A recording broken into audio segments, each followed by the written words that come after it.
ఎక్సెల్లా global study abroad summit 2024 జరగబోతోంది. ఫిబ్రవరి 11న ఉదయం 10 గంటల నుంచి సాయంత్రం 5 గంటల వరకు తాజ్ డెక్కన్ బంజారా హిల్స్ హైదరాబాద్లో. నమస్కారం గురువుగారు. శ్రీమాత్రే నమః. గురువుగారు, ప్రస్తుత రోజుల్లో చూసుకుంటే ఎక్కువగా డబ్బు, పలుకుబడి, అధికారం ఉన్న వాళ్ళే గొప్పవాళ్ళు అనే ఒక మాట అయితే మనం వింటుంటాం, చూస్తుంటాం. జనరల్గా అంటే ఆపోజిట్ పర్సన్ వాళ్ళకి ఇచ్చే రెస్పెక్ట్ కూడా మంచి తెలివితేటలు ఉండి ఎక్కువ జ్ఞానం ఉన్న వాళ్ళకి వాల్యూ లేదు, ఎక్కువగా అధికారంలో ఉన్న వాళ్ళకి, డబ్బు ఉన్న వాళ్ళకే వాల్యూ అనేది ఉంది. నిజంగా మీ ఉద్దేశం ప్రకారం డబ్బు, అధికారం ఉన్న వాళ్ళే గొప్ప వాళ్ళ, జ్ఞానం ఉన్న వాళ్ళు గొప్ప వాళ్ళ గురువు గారు?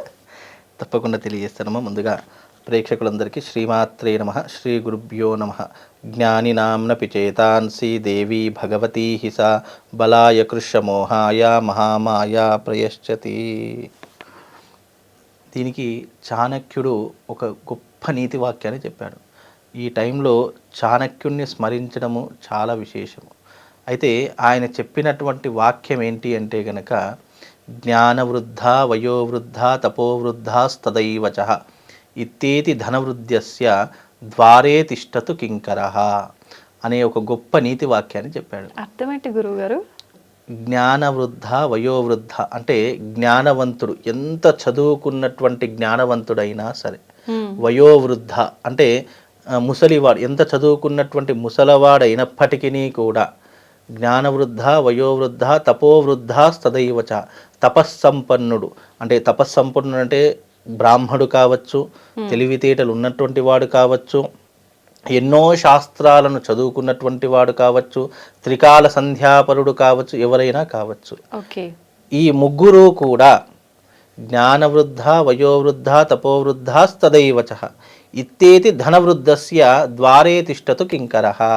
ఇత్తేతి ధనవృద్ధస్య, ఎవరి దగ్గరనైతే డబ్బు అధికంగా ఉంటుందో, ఎవరి దగ్గరనైతే అత్యంత ధనవంతులు ఉంటారో, ఈ ముగ్గురు కూడా జ్ఞానవంతుడు, వృద్ధుడు, తపస్సంపన్నుడు, అధికారుడు కావచ్చు, ఎవరైనా కావచ్చు, ఈ ముగ్గురు కూడా ద్వారే తిష్టతు కింకరః అంటే ఎవరి దగ్గరైతే ధనం ఉంటుందో వాడి గుమ్మం ముందర బిచ్చగాడి వలె, అలాగే సేవకుడి వలె, కింకరుడు అంటే సేవకుడు అని అర్థము, సేవకుడి వలె, బిచ్చగాడి వలె, ద్వారపాలకుల వలె వాళ్ళ ఇంటి దగ్గర ఎప్పుడూ కూడా కొలువుదీరై ఉంటారట.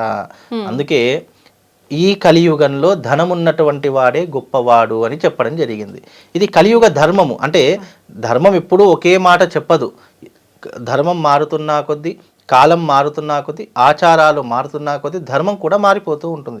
కానీ ఈ కలియుగంలో ఎంత గొప్పవాడైనా కానివ్వండి, జ్ఞానవంతుడు కానివ్వండి, తపస్సంపన్నుడు కానివ్వండి, 1000 అధికారాలు ఉన్నటువంటి వాడైనా సరే, డబ్బు ఉన్నటువంటి వాడి దగ్గర దాసోహం చేయవలసిందే.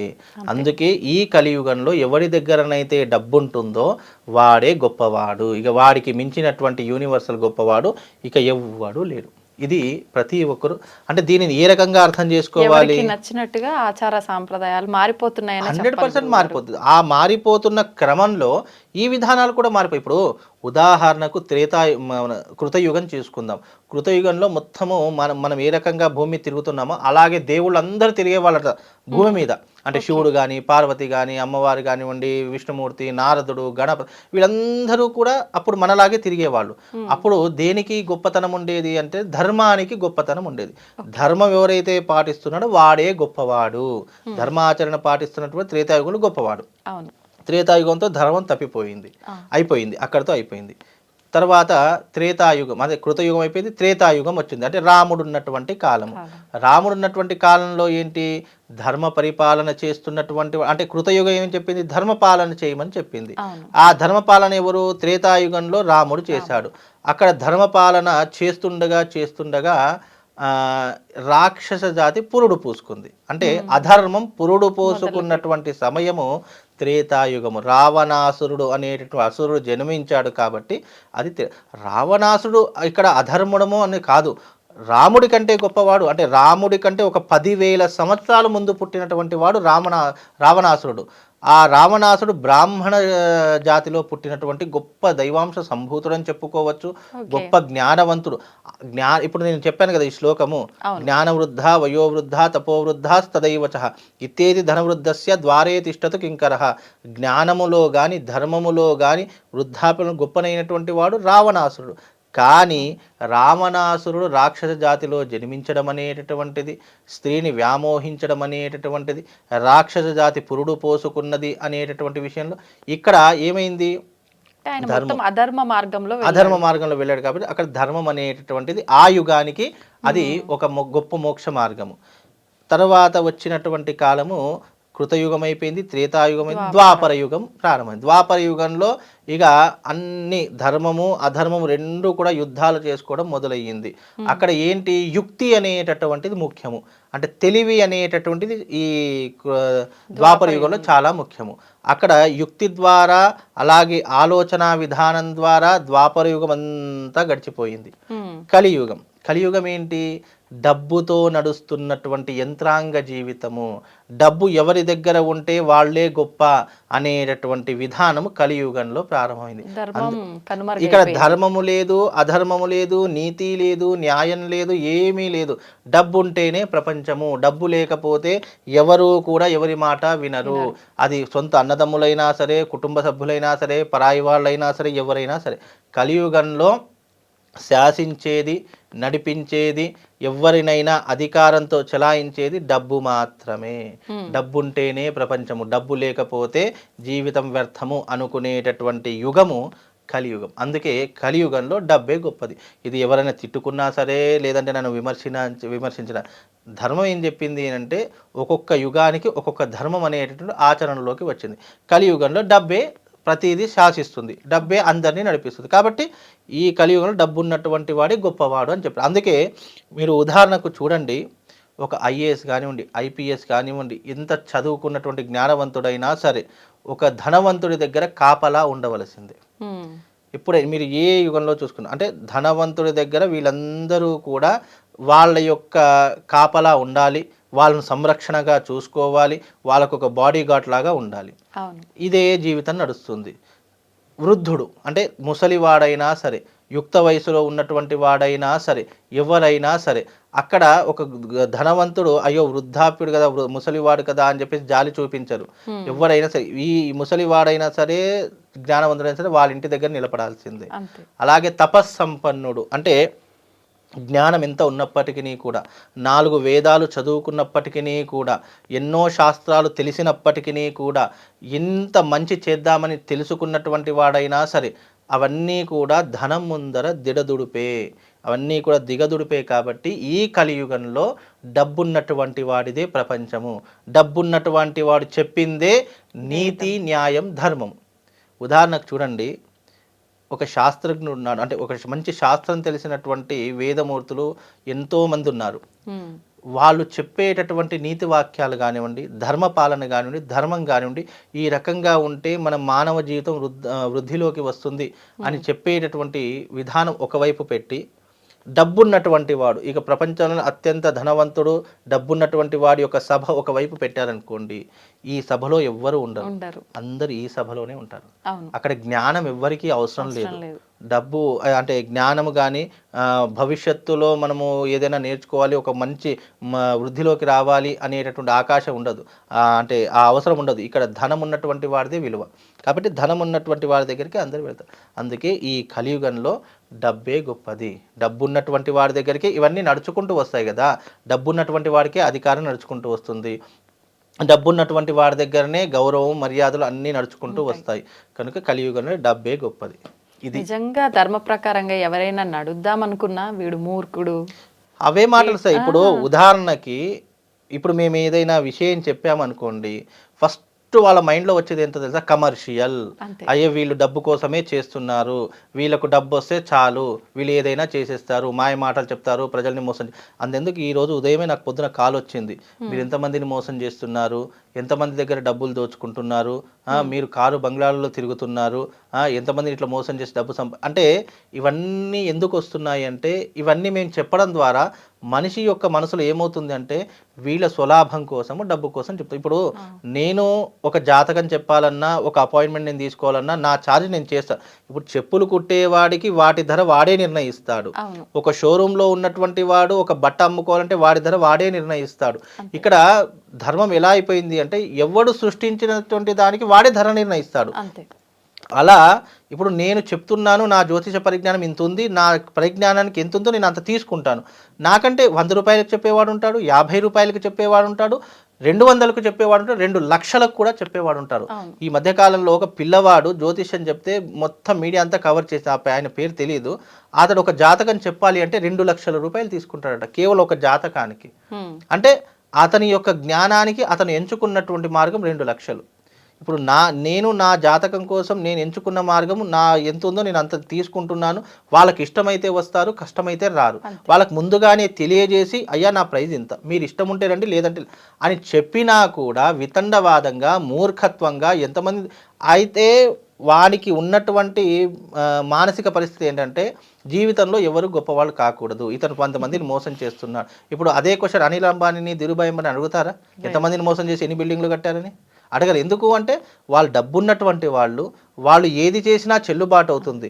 కానీ మేము సాధారణమైనటువంటి మధ్యతరగతి వాళ్ళము, బ్రాహ్మణులము, ఎవరిని ఏం దూషించలేము, ఎవరిని ఏమి అనలేము అనే ఒక స్వభావంతో వాళ్ళు మమ్మల్ని విమర్శిస్తున్నారు. ఇక్కడ ఎవరైతే ఒక అంటే ఇది నా సొంత మాట కాదు, సాక్షాత్తు విష్ణుమూర్తికి విశ్వామిత్రుడు చెప్పినటువంటి గొప్పనైన అంటే విష్ణుమూర్తి అవతారం ఉన్నప్పుడు చెప్పినటువంటి గొప్పనైన మాట ఏంటంటే ఎవడైతే దేవత దూషణ చేస్తారో, ఎవరైతే బ్రాహ్మణులను దూషిస్తారో ఏ యుగంలోనైనా సరే, ఏ ధర్మం నందైనా సరే వాడికి అదే ఆఖరి రోజు అవుతుంది, అదే వాడి జీవితానికి అంతమనేటటువంటిది ప్రారంభమవుతుంది అని ఎప్పుడో చెప్పాడు. అందుకే అంటే అందరూ అని చెప్పను, కొంతమంది బ్రాహ్మణికి ఎందుకు భయపడతారంటే అయ్యో బ్రాహ్మణింద చేయడం ఎందుకు, వాళ్ళ పాపం మనం మూటగట్టుకోవడం ఎందుకు అని కొంతమంది భయపడే వాళ్ళు ఉంటారు. కలియుగంలో భయం లేనటువంటి వాడు దేవుడికి భయపడడు, బ్రాహ్మడికి భయపడడు, తల్లిదండ్రులకు భయపడడు, దేనికి భయపడడు. వాడు భయపడేదల్లా డబ్బుకే.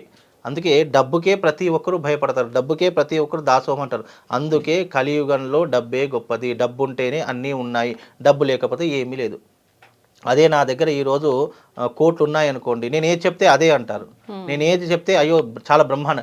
అదే నేను సాధారణమైన ఈ పొజిషన్లో కూర్చొని చెప్పాను అనుకో, ఎంత వేదం చెప్పని, ఎన్ని శాస్త్రాలు చెప్పనివ్వండి, ఇవన్నీ నాటకాలు బూటకాలు డబ్బు కోసం చేస్తున్నా, ఇవే మాటలు వస్తాయి. అందుకే కలియుగంలో డబ్బు ఉంటేనే మనం మాట్లాడగలుగుతాము, డబ్బు ఉంటేనే ఏదైనా చేయగలుగుతాం, డబ్బు లేకపోతే ఏమీ చేయలేం. అందుకే మీరు అన్నటువంటి క్వశ్చన్కి డబ్బే మూలము, కలియుగంలో డబ్బే ప్రధానము. అందుకే ఈ శ్లోకం నాకు వెంటనే గుర్తుకొచ్చింది, అయ్యా చాణక్యుడు ఈ నీతి వాక్యాన్ని చెప్పాడు, దీని ఆధారంగా ఇప్పుడు చాణక్యుడేమీ అసమర్థుడు కాదు, గొప్ప నీతివంతుడు. ఆయన నిజంగా చెప్తున్నాను, జీవితంలో పెళ్లి చేసుకుందాము అని అనుకున్నా, జీవితంలో డబ్బు సంపాదిద్దాము అని అనుకునే థాట్స్ ఉన్న ఆ వ్యక్తి ఒక్కసారి చాణక్యుడు అర్థశాస్త్ర నీతిని చదువుకొని జీవితంలో ముందుకెళ్ళండి. అతడు జీవితంలో సక్సెస్ కాకపోతే నన్ను అడగండి. ఎందుకు అంటే నా సక్సెస్కి కారణం కూడా చాణక్య నీతి. నేను ఒకానొక సందర్భంలో చెప్పొచ్చో చెప్పలేదో నాకు తెలియదు కానీ ఒకానొక సందర్భంలో అంటే దాదాపు 2014 or 15 ఆ మధ్యకాలంలో నా పరిస్థితి చాలా అంటే చావు దాకా వెళ్ళి వచ్చినటువంటి స్టేజెస్ ఉన్నాయి. స్వయంగా నా భార్య నా కళ్ళతో చూసింది కూడా. ఫ్యాన్కు ఉరి వేసుకున్నటువంటి సందర్భంలో కూడా ఆ సందర్భంలో నాకు ఏం చేయాలో అర్థం కాదు. అప్పుల బాధలు, ఇంట్లో ఇబ్బందులు ఎన్నో, అంటే ఆ సమయంలో పూజలు చేద్దామనుకున్నా చేయలేనటువంటి పరిస్థితి, ఏదైనా శుభకార్యాలకు వెళ్దామనుకున్నా మనసు మానసిక స్థితి బాగా లేదన్నటువంటి పరిస్థితులలో కూడా ఈరోజు గెటాన్ అయ్యి ఈ స్టేజ్లో ఉన్నాను అని అంటే దానికి నాకు నేర్పినటువంటి నీతి వాక్యం చాణక్యుడి అర్ధనైతిక శాస్త్రి. ఆ చాణక్యుడు అర్ధనైతిక శాస్త్రాన్ని ఏ రకంగా రచించాడు అంటే అది ఇప్పుడే కాదు, రాబోయే ఇంకో 100 సంవత్సరాలకు కూడా అతని నీతి వాక్యాలు, అతని యొక్క మాటలు మనిషిని ఉత్తేజపరుస్తూ జీవితంలో భవిష్యత్తులో ఏ రకంగా ముందుకు రాణించాలి అని చాలా, అంటే దాన్ని అర్థం చేసుకునే తెలివి కూడా మన దగ్గర ఉండాలి. ఏదో చదువుతున్నాం కదా ఈ రకంగా ఇచ్చాడు, ఈ రకంగా ఇలా కాదు, దాన్ని అర్థం చేసుకునే విధానం కావాలి. ఈ మాట ఎందుకు రాశాడు, ఈ మాట రాయడం వల్ల దీని వెనక ఉన్నటువంటి ఆంతర్యం తాత్పర్యం ఏంటి అనేటటువంటి తెలుసుకొని ఆ బుక్ను చదవాలే తప్ప ఏదో నా జీవితంలో నేను ఒక్కొక్క మాటను అర్థం చేసుకుని నేను 2013 or 14లో చాలా మందికి అప్పులు ఇచ్చి మోసపోయాను. మంచి అనే ముసుగులో ఉండి అప్పులు తీసుకొని ఎగ్గొట్టినటువంటి వాళ్ళు ఉన్నారు. వాళ్ళకి అప్పులు ఇచ్చి నేను అప్పుల పాలైపోయి నేను ఎన్నో రకాలుగా ఇబ్బందులు పడిపోయి అప్పులు ఎవరైతే అప్పులలో వస్తున్నారో ఇట్లా పక్కగా ముఖం చాటుకొని వెళ్ళిపోయిన సిచ్యువేషన్ నా దగ్గర. అందుకే నేను కొన్ని ఇప్పుడు నాకు ఎవరైనా ఫోన్ చేస్తే నేను ప్రతిదీ జ్యోతిష్యం ఆధారంగానే చూడదు. కొంతమందికి నేను చెప్తాను, అమ్మ నీ సమస్య ఏంటి, ఆ సమస్యకు పరిష్కారం నేను చెప్తాను. ఎందుకు చెప్తానంటే మనిషికి అనుభవానికి మించినటువంటి జ్ఞానము, అనుభవానికి మించినటువంటి జ్యోతిష్యము, అనుభవానికి మించినటువంటి పరిజ్ఞానము సృష్టిలో ఏది నేర్పించదు. ప్రతి ఒక్కరికి నేర్పించేటటువంటిది, జీవితంలో ఒక మనిషిని రాయిగా మార్చేటటువంటిది కేవలం అనుభవం మాత్రమే. అలాంటి అనుభవం అనేటటువంటిది మనిషికి వచ్చినప్పుడు జీవితంలో మళ్ళీ మోసపోడు, జీవితంలో మళ్ళీ వెనక్కి తిరిగి చూసుకోలేడు. ఆ జీవితంలో నేను వెనక్కి తిరిగి చూసుకోలేదు అనడానికి నాకు చాణక్య అర్ధనీతి శాస్త్రం ఒకవైపు అయితే నా కుటుంబ సభ్యులు ఒకవైపు. అంటే వాళ్ళు ఇచ్చిన ప్రోత్సాహము, వాళ్ళు ఇచ్చినటువంటి ఒక ధైర్యము నన్ను ఇప్పుడు ఈ పొజిషన్లో ఉంచింది. లేదు కదంటే నేను 2013-16లోనే నేను స్వర్గస్థులయ్యేవాడిని. అంత దారిద్ర్యం అనుభవించి ఈ స్టేజ్కి వచ్చి, అంటే ఇవన్నీ వాళ్ళకి అర్థం కావు. ఎప్పుడు గొప్పవాడు దొరుకుతాడు, వాడి మీద ఎప్పుడు రాళ్ళు వేద్దాము, ఎప్పుడు విమర్శిద్దాము, ఎప్పుడు ఎవరి జాతకం దొరికితే వాళ్ళని లాగి డబ్బులు అడుగుదాము, ఇవే ఆశలు ఉంటాయి. ఆ నంబర్ ఎవరిదో కూడా నాకు తెలుసు, అది ఎక్కడి నుంచి వచ్చిందో కూడా నాకు తెలుసు. కానీ నేను బురద మీద రాయి చేస్తే నా మీదే చల్లుతుంది అని చెప్పేసి నేను అనవసరంగా వాటి జోలికి పోదలుచుకోవాలి. ఇది చాలా అంటే నెలలో కనీసం ఒక 2-3 కాల్స్ వస్తాయి. అవన్నీ పట్టించుకుంటూ కూర్చుంటే నేను ఇలా మీ ముందర కూర్చొని ఇలా వీడియోలు చేసేటటువంటి వాడిని కాదు. కనుక ఇవన్నీ జీవితంలో ఏంటంటే మనిషిని ఆ రకంగా ప్రోత్సహిస్తూ, ఒక మనిషికి డబ్బు అనేటువంటి మంచి ద్వారా రావచ్చు, చెడు ద్వారా రావచ్చు, ఎన్నో రకాల ద్వారా రావచ్చు. డబ్బు అనే సబ్జెక్టు అన్ని శాస్త్రాల కల్లా కలియుగంలో ఇప్పుడు అదే పెద్ద శాస్త్రము, డబ్బు అనేటటువంటిది. కనుక దాని మీద మనం ఇంకా 1000 వీడియోలైనా చేయొచ్చు. మనీ మంత్ర అని చేయవచ్చు, అలాగే శ్రీ విద్య అని కూడా చేయవచ్చు. డబ్బు మీద చేయాలి అనుకుంటే అలా డబ్బు మీద కొన్ని లక్షల వీడియోలు చేయవచ్చు. కానీ డబ్బు అంత గొప్పది. ఇప్పుడే కాదు, రాబోయే ఇంకా 100 సంవత్సరాలకైనా సరే, ఇంకా 200 ఏళ్ళైనా సరే ఈ డబ్బు టాపిక్ అనేటటువంటిది ఎప్పుడు మనిషికి ఉపయోగపడే ఒక యంత్రము, ఒక తంత్రము, ఒక మంత్రము. ఏ రకంగా ఒక ₹1,00,00,000 కొన్నటువంటి వాహనమైనా సరే అందులో ₹100 పెట్రోల్ వేయకపోతే ఏ రకంగా ముందుకు పోదో, నువ్వు ఎంత విద్య నేర్చుకున్నా, ఎంత జ్ఞానవంతుడు అయినా సరే నీ దగ్గర డబ్బు లేకపోతే నీ జీవితం కూడా ముందుకు వెళ్ళదు. అది ఇంపాసిబుల్. అది ఎప్పటికైనా గుర్తుపెట్టుకోండి. ఈ రకంగా కలియుగంలో డబ్బే గొప్పది. నిజంగా చాలా మంచి విషయాలు చెప్పారు గురువుగారు. ప్రస్తుత సమాజంలో నిజంగా మీరు చెప్పింది నిజమే. జ్ఞానము ఉన్నవాడు కనిపించినంటే వీడు మూర్ఖుడు, చాదస్తుడు, వీడు అట్లానే చెప్తాడు, ఏం పని పాట లేకుండా ఖాళీ కూర్చొని, ఇది జనరల్ గా వింటున్నా. అంటే చెప్పుకోవడానికి ఇవన్నీ ఎట్లా ఉంటాయంటే, చెప్పుకుంటే మనుషులకి కొత్తగా అనిపిస్తాయి, కానీ అనుభవించి దాన్ని ఆచరణలోకి తీసుకొచ్చి ఒక వ్యక్తి దాన్ని అంటే ఇవన్నీ అనుభవపూర్వకంగా చెప్పినవి కొంతమందికి ఉంటాయి. ఇప్పుడు కొంతమంది ఫిలాసఫీలు చెప్తూ ఉంటారు, వాట్సాప్లో స్టేటస్ చెప్తూ ఎన్నో రకాలుగా చూస్తుంటాం. అవి చూడడానికి, వినడానికి చాలా బాగా ఉంటాయి. అవి ఎవరికైనా పంపించడానికి, షేర్ చేయడానికి కూడా బాగానే ఉంటాయి. కానీ మనం ఆచరణ చేద్దామంటే ఈ కలియుగంలో ఎవరితో సాధ్యం కాదు, సాధ్యపడదు కూడా. ఇప్పుడు నేను ఉదాహరణకు చెప్తానమ్మా, నువ్వు ఈ రకంగా మంచిగా ఉండు, మంచిగా మాట్లాడు, కుటుంబం, అవన్నీ చెప్పామనుకోండి, వాళ్ళకి మనం మూర్ఖుల్లా కనిపిస్తాము. అమ్మా నీ ఏదైనా సరే ధైర్యంగా ఉండు, కొట్లాడు, ఇది చేయనుకో, మనం జ్ఞానవంతులుగా కనిపిస్తాము. అంటే ఏదైనా మంచి అనేది చెప్తే వాళ్ళు మనల్ని మూర్ఖుల్లా చూస్తారు. అది ఎవరైనా సరే, అంటే నా ప్రొఫెషనల్లోనే కాదు, ఏ ప్రొఫెషనల్, సాఫ్ట్వేర్ రంగం చూసుకున్నా అదే రకంగా ఉంటుంది, ఫైనాన్షియల్ రంగం చూసుకున్నా. ఇప్పుడు ఫైనాన్షియల్ రంగంలో ఉన్నటువంటి వాడు ఉంటాడు, అయ్యో కష్టం వచ్చింది కదా, ఇతను ఆదుకుందాం, అయ్యో డబ్బులు తీసుకో, నాకు నెలకింత ఇంట్రెస్ట్ అని చెప్పి సాఫ్ట్గా చెప్పామనుకోండి, అతను 2 నెలలు అయ్యేసరికి దివాళా తీసి ఉన్న డబ్బులన్నీ పోగొట్టుకొని ఇంటికి వెళ్ళిపోతాడు. అదే కటువుగా మాట్లాడు, ₹5 ఇంట్రెస్ట్, నాకు ఈ టైం వరకు ఖచ్చితంగా కావాలి, ఇస్తేనే నీకు డబ్బులు ఇస్తాను, నువ్వు చచ్చిపో, ఏదైనా చేసుకో, నాకు మాత్రం డబ్బులు అని అనేటటువంటి వాడు ఇంకా 100 సంవత్సరాలు బ్రతుకుతాడు. ఎందుకంటే ఆ మాట కటువైనా సరే అతనికి అయ్యో ఈ ఇంటికి వచ్చి గొడవ చేస్తాను భయంతో అయినా డబ్బులు ఇచ్చేస్తారు. అదే మెత్తగా మాట్లాడి మంచి కోసం వెళ్ళిపోయి తీసుకొని అయినా నువ్వు కష్టాల్లో ఉన్నావు, నా మళ్ళీ నాకు ఇచ్చేయి అన్నప్పుడు మనవాడి కదా అతను నెగ్లెక్షన్ చేస్తాము. అంటే మంచికి ఎప్పుడు నెగ్లెక్టే, మనం చెప్పే ధర్మానికి ఎప్పుడు నెగ్లేషన్. అందుకే సనాతన ధర్మంలో ఉన్నటువంటి వివాదాలు, సనాతన ధర్మంలో ఉన్నటువంటి ఇబ్బందులు మళ్ళీ ఏ ధర్మంలో లేవు. మీరు ఎప్పుడైనా ఎంత చరిత్ర తిరిగేయండి, మన మీద జరిగినటువంటి దాడులు, మన గుళ్ళ మీద జరిగినటువంటి దాడులు ఏ గుళ్ళ మీదైనా జరిగాయా? ఎక్కడా జరగలేదు. మన మీద ఇప్పుడు బురద పోస్తున్నారు కదా, ఎంతో మంది వేరే వాళ్ళు వచ్చేసి నువ్వు ఈ మతంలోకి రా, ఆ మతంలోకి రా, ఈ మతంలోకి వెళ్ళు, ఈ మతంలోకి రా, ఇన్ని రకాలుగా చెప్తున్నారు కదా. మరి ఎందుకు మన మీద ఎన్ని దాడులు అంటే మన వైపు మంచి ధర్మము అనేటటువంటి మనకు ఒక జ్ఞానాన్ని నేర్పింది. ఆ జ్ఞానం విస్మరించి మనం వెళ్ళకూడదు అనేటటువంటి విధానం మనకు అలవాటైంది కాబట్టి ఇంకా దీంట్లో ఈ కష్టాలు వచ్చినా, నష్టాలు వచ్చినా, బాధలు వచ్చినా దీంట్లోనే ఉన్నాం. కనుక ఈ డబ్బు అనేటటువంటిది మనిషిని ఎంతకైనా ముందుకు తీసుకుని వెళ్తుంది. కలియుగంలో డబ్బే ప్రధానమైనటువంటి అంశం. థ్యాంక్ యూ గురువు గారు. శ్రీమాత్.